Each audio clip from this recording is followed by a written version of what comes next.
In 1988, I was a part of gangs, and I was on drugs, and I was doing a lot of things. I was robbing and stealing. I was doing things that was kind of typical for those who have kind of allowed themselves to be outcasts and bandits. And I began to deal with people who were very bad people. These were people that were lawbreakers. These were people that did not understand that life and liberty was something that everybody had rights to. We began to do things, and at one point in time, the state of North Carolina just decided that they would put a tail on me. And for 6 months, he hung out with me. He robbed places with me. He did drugs with me. And then at the end of the drug deal, they brought in the indictments, and they went to round up the people. And they had 19 felonies and 35 misdemeanors against me.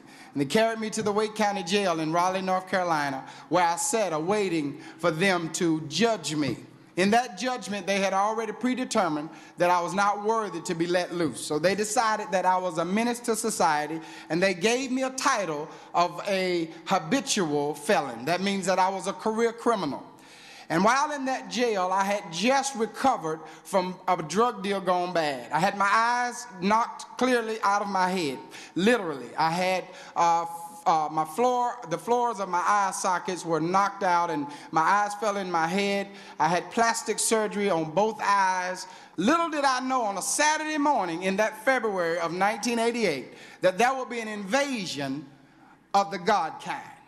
While sitting in that cell block, had determined that I was going to make jail my home, had determined that my life sentence was going to be given to me, and deservingly so. But while sitting there, God had another plan. He had invited a faithful member of an international ministry, you might know it, called the Gideon International. And this individual invaded the space of the jail, and he gave me a little brown book. He opened the back of that book, and he led me to Jesus Christ. And somebody asked, "What can brown do for you?" That little brown book did something in my life that I don't know anything else could have done.